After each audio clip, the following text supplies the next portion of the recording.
నీకు దూరం అయిపోద్ది. అవునా? అవునా? బిల్డింగ్ కాంప్లెక్స్ని దీంతో పాటు మరో 9 ఎకరాల ఋషికొండ భూముల్ని ఈవై పేరు మీద ఆపరేషను మెయింటెనెన్స్ నిర్మాణం కోసం రాష్ట్ర ప్రభుత్వం ప్రైవేట్ వ్యక్తులకు స్వాగతం పలుకుతా ఉంది. సర్కులర్ జారీ చేసింది. ఈ సర్కులర్ని తక్షణమే వెనక్కి తీసుకోవాలని సిపిఎం పార్టీగా డిమాండ్ చేస్తున్నాం. ఋషికొండ బిల్డింగ్ కాంప్లెక్స్ ప్రజల ధనంతో నిర్మాణం అయింది. దాదాపు 450 కోట్ల రూపాయలు. ఈ ప్రజాధనంతో నిర్మించిన బిల్డింగ్ కాంప్లెక్స్ ని ప్రైవేట్ వ్యక్తులకు ఎలా దానం చేస్తారు? మీరు ఇది ప్రజల కోసం వినియోగించాలి.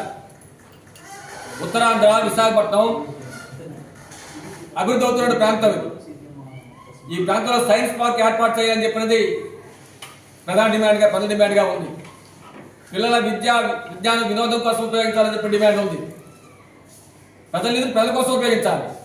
అలా కాకుండా ప్రజల నిధులతో నిర్మాణం ఈ బిల్డింగ్ కాంప్లెక్స్ ని తన అనుయాయులైనటువంటి ప్రైవేట్ వ్యక్తుల చేతుల్లో పెట్టి వ్యాపారం చేసుకోవడం కోసం ప్రభుత్వం ఇవ్వడం చెప్పినది ఇది పూర్తిగా ప్రజా వ్యతిరేక చర్య.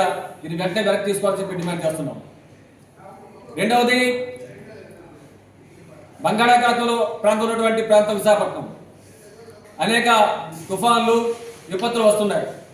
వీటి నుంచి కాపాడేది ప్రధానంగా కొండలు. ఆ కొండలు గత ప్రభుత్వం ధ్వంసం చేస్తే అందరూ పోట్లాడాం. ఈనాటి కోటపాలెం కూడా ఆ రోజు పోరాడాం. మరి మీరు అధికారంలోకి వచ్చిన తర్వాత గత ప్రభుత్వం 9 ఎకరాల భూమికి కేటాయించి బిల్డింగ్ కడితే మరో 9 ఎకరాలు మీకు మళ్ళీ బిల్డింగ్ కట్టడం కోసం హాస్పిటల్ పేరు మీద, హోటల్స్ పేరు మీద, టూరిజం పేరు మీద ప్రైవేట్ ఇస్తున్నారు. ఆ ప్రైవేట్ ఎవరు అధికారులు ఎవరైతే ఉన్నారో వాళ్ళ చేతుల్లో కాంట్రాక్టులు వస్తాయి. అంటే మీ అనువైన కాంట్రాక్టుల కోసం, మీ ప్రయోజనాల కోసం ప్రజల ఆస్తుల్ని, ప్రజల భూముల్ని, పర్యావరణాన్ని, ప్రజల భద్రతని మీరు ప్రమాదాలు పెడతారని చెప్పి ప్రశ్నిస్తున్నాం. లోకేష్ గారు పవన్ కళ్యాణ్ గారు మాట్లాడరు. ముఖ్యమంత్రి గారు ఇష్టారాజ్యంగా ఈరోజు ప్రైవేట్ వ్యక్తులకి భూములు దారాదత్తం చేస్తా ఉన్నారు. దాదాపు 10,000 కోట్ల ఆస్తికి కింద భూముల్ని 18 ఎకరాలు కేటాయించడం అని చెప్పినట్టే మొత్తం కొండంతా ప్రైవేట్ చేతుల్లో ఉంటుంది. అది ఎవరి ప్రయోజనాల కోసం? అతి సంపన్నులు ఎవరైతే అతి సంపన్నుల కోసం అది ఆ లాభాల కోసం జరిగే కార్యక్రమం. అది సాధారణ ప్రజానికానికి, విశాఖపట్నం ప్రజానికి ఏం ఉపయోగపడుతుంది? కాబట్టి ఎన్నికల ముందు మీరు ఏదైతే కొండలు ధ్వంసం చేయడాన్ని, పర్యావరణ ధ్వంసం చేయడాన్ని మీరు వ్యతిరేకించారో, నిరసించారో, మీరు అధికారంలోకి వచ్చిన తర్వాత కూడా అదే వైఖరితో మీరు ఉండాలి. అప్పుడే ప్రజలు మిమ్మల్ని నమ్మి ఓటేసి గెలిపించడానికి విలువ ఉంటుంది.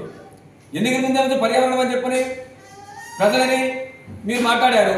అధికారం చేపట్టిన తర్వాత ఆ కొండల్ని, ఆ పర్యావరణాన్ని ధ్వంసం చేసి మీకు అనుయాలైనటువంటి ప్రైవేట్ చేతులు పెడతా ఉన్నారు. ఇది సరికాదని చెప్పి చంద్రబాబు నాయుడు ప్రభుత్వాన్ని చెప్పదలుచుకున్నాం. తక్షణమే ఈ ఈవైలు రద్దు చేయాలి. బిల్డింగ్ కాంప్లెక్స్ ని సైన్స్ పార్క్ గాను పిల్లల అభివృద్ధికి ఉపయోగపడే విధంగా చేపట్టాలి. కొండల ధ్వంసాన్ని ఆపాలి, ఋషికొండ ధ్వంసాన్ని ఆపాలి, పర్యావరణం కాపాడాలి, విశాఖపట్నం ప్రజలు కాపాడాలని చెప్పి డిమాండ్ చేస్తున్నాం. లేని పక్షంలో ప్రజాగ్రహం తప్పదని చెప్పి మీ ద్వారా హెచ్చరిస్తున్నాం. మరొక సిట్ వేసింది వైఎస్ఆర్ ప్రభుత్వం. ఈ 2 సిట్లు ఈ రోజు కూడా బహిర్గతం చేయకుండా ఎవరు భూముల్లో ఎవరు ఆక్రమణ చేశారనేది బయటికి చెప్పకుండా నిగూఢంగా ఉంచారు. దాని ఫలితంగానే మధురవాడ, ఎండాడ, కొమ్మాది ఈ ప్రాంతాలకు సంబంధించిన భూములు ఎప్పటికప్పుడు ఆక్రమణకు గురవుతున్నాయని తెలియజేస్తూ ఉన్నారు. దీనికి ఎవరు? రెవెన్యూ యంత్రాంగం ఉంది, సర్వే డిపార్ట్మెంట్ ఉంది, రాజకీయ నాయకులు వీళ్ళందరూ కుమ్మక్కయ్యి విశాఖపట్నం భూములు కబ్జా చేస్తున్నారనేది స్పష్టం. ఈ భూములకు వివరాలకు సంబంధించిన దాంట్లో కూడా మనం చూస్తే ప్రధానంగా ఎవరైతే పేదలు గతంలో డీఫారం పట్టాలు ఇచ్చారో ఆ భూములు, మాజీ సైనిక ఉద్యోగస్తులకు సంబంధించిన భూముల్లోనే ప్రధానంగా ఇది జరుగుతుందనేది కూడా అన్ని నివేదికలు తెలియజేస్తూ ఉన్నాయి. మరి దీనికి సంబంధించిన ఎన్ఓసి ఇవ్వాల్సిన బాధ్యతలు ఎవరు? ఆర్డీఓ, జిల్లా కలెక్టర్లు ఇవ్వాలి. కలెక్టర్లకు సంబంధించిన దానిలో కూడా అంతకుముందు పాత కలెక్టర్లు కొంతమందికి ఎన్ఓసి ఇచ్చారనేది కూడా ఆ నివేదికలో ఒక స్పష్టంగా పేర్కొన్నారు. అనేక పత్రికలు బహిరంగ రాశారు. మొత్తం 2 సీట్లకు సంబంధించి ఎందుకు నిగూఢంగా పెట్టారు అనేది సిపిఎం పార్టీ ఈరోజు డిమాండ్ చేస్తూ ఉంది. అదే కాదు, ఈరోజు విశాఖపట్నానికి సంబంధించి ఆర్థిక రాజధానిగా అభివృద్ధి అవుతూ ఉంది. భవిష్యత్ అవసరాలకి భూములు అనేవి చాలా కీలకమైనది. ఐటీ సెక్టార్ లాంటివి రావాలనుకుంటే ప్రభుత్వ భూముల్ని పరిరక్షించాలి. మనం చెప్పడం కాదు, రాజ్యాంగం స్పష్టంగా ఒక ఆదేశం ఇచ్చింది. ప్రభుత్వ భూములు ట్రస్టీగా ఉండాల్సింది రాష్ట్ర ప్రభుత్వాలు, కేంద్ర ప్రభుత్వాలు.